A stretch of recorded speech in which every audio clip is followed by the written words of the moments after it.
नमस्कार, मैं हूं जितेंद्र दीक्षित। बीजेपी के लिए भले ही भारत अभी विपक्ष मुक्त ना हुआ हो, लेकिन भारत के पश्चिमी तट पर बसे छोटे से राज्य गोवा में बीजेपी की सरकार विपक्ष मुक्त हो गई है। वहां पर प्रमुख विपक्षी पार्टी कांग्रेस में एक बहुत बड़ी फूट पड़ी है और विपक्ष वहां सिर्फ अब नाम मात्र के लिए रह गया है। गोवा कई चीजों के लिए जाना जाता है। वहां के खूबसूरत बीचेस के लिए जाना जाता है, सस्ती शराब के लिए जाना जाता है, पुर्तगालियों के ज़माने में बनाए गए चर्चेस के लिए जाना जाता है। लेकिन एक और चीज़ के लिए गोवा की पहचान है और वो पहचान है गोवा की राजनीतिक अस्थिरता। बहुत कम बार ऐसा होता है कि वहाँ कोई सरकार पूरे 5 साल पूरे कर पाती है और अक्सर वहाँ का कोई बड़ा राजनीतिक चेहरा आज किसी एक पार्टी में है तो कल को किसी दूसरी पार्टी में नजर आता है। गोवा की एक बड़ी पहचान वहां का राजनीतिक ड्रामा भी है और हाल ही में ऐसा ही एक ड्रामा गोवा में देखने मिला। गोवा में जो 11 कांग्रेस के विधायक हैं, उनमें से 8 विधायक अपनी पार्टी को छोड़कर बीजेपी में शामिल हो गए और अब गोवा में कांग्रेस के नाम पर सिर्फ 3 ही विधायक बचे हैं। जिन्होंने कांग्रेस छोड़ी उनमें दिग्गज नेता दिगंबर कामत और माइकल लोबो जैसे लोग शामिल हैं। और दिलचस्प बात यह है कि अब से 7 महीने पहले जब गोवा विधानसभा के चुनाव हुए थे, उससे पहले राहुल गांधी की मौजूदगी में इन तमाम लोगों ने ईश्वर के सामने शपथ ली थी कि ये कांग्रेस के प्रति एकनिष्ठ रहेंगे, चुनाव के बाद कांग्रेस को छोड़कर नहीं जाएंगे। लेकिन अब जब इन्होंने दल बदल लिया है तो ऐसे में जब इनसे सवाल पूछा गया कि आपने तो ईश्वर के सामने शपथ ली थी कि पार्टी के प्रति अपनी निष्ठा बनाए रखेंगे, तो इस पर उन्होंने कहा कि ये ईश्वर के पास गए थे, ये मंदिर गए थे और इन्होंने भगवान से पूछा कि इन्हें क्या करना चाहिए, क्या इन्हें बीजेपी ज्वाइन कर लेनी चाहिए। तो ऐसे में ईश्वर ने इन्हें जवाब दिया कि तुम्हें जो ठीक लगता है वो करो और फिर इसके बाद इन्होंने बीजेपी से जुड़ने का फैसला कर लिया। I have gone back to the temple. I have asked the God and the goddess that this is in my mind what I should do. We have a system of taking prasads. Then God said, you go ahead, don't worry.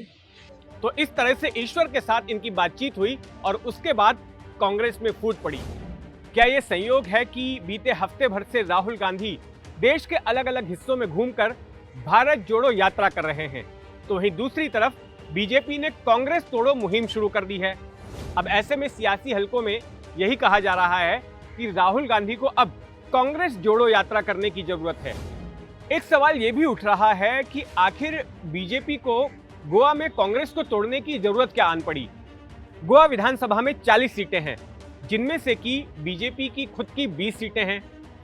उसके अलावा BJP को निर्दलीय विधायकों का, छोटे दलों का समर्थन है और कुल मिलाकर बीजेपी के पास में 25 सीटें हैं, यानी कि अच्छा खासा बहुमत गोवा में बीजेपी के पास है। सरकार को कोई खतरा नहीं है।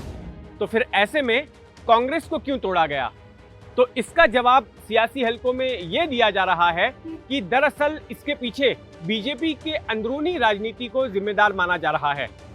दरअसल गोवा बीजेपी में 2 गुट हैं। एक गुट मुख्यमंत्री प्रमोद सावंत का है और दूसरा गोवा के एक दिग्गज नेता हैं विश्वजीत राणे, उनका है। अब विश्वजीत राणे अक्सर बागी तेवर अपनाते हैं और पिछली भी सरकार जो थी प्रमोद सावंत की, उस दौरान भी जो है उनके तेवर अक्सर तल्ख थे और कई बार ऐसी आशंका भी उत्पन्न हो गई थी कि कहीं वो बीजेपी छोड़कर कोई खेल ना कर दें। तो ऐसे में ये आशंका अभी भी बनी हुई है और प्रमोद सावंत जो है आगे कहीं विश्वजीत राणे कोई गड़बड़ी ना कर दें, इसलिए अपनी स्थिति को मजबूत रखने के लिए, कहीं ऐसा ना हो कि विश्वजीत राणे जो है आगे चलकर एक बीजेपी विधायकों का अलग गुट बना लें और प्रमोद सावंत की सरकार से समर्थन वापस ले लें।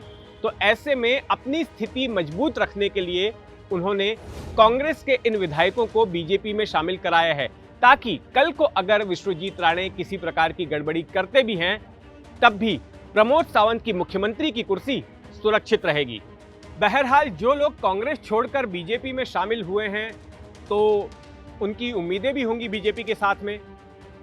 अब सभी की उम्मीदें तो पूरी नहीं की जा सकती, लेकिन ये कहा जा रहा है कि जो प्रमोद सावंत का मंत्रिमंडल है, उसमें से कुछ लोगों को ड्रॉप किया जाएगा, यानी कि कुछ लोगों का मंत्री पद जाएगा और जो कांग्रेस से ये 8 लोग आए हैं, इनमें से कुछ लोगों को मंत्रिमंडल में शामिल किया जाएगा।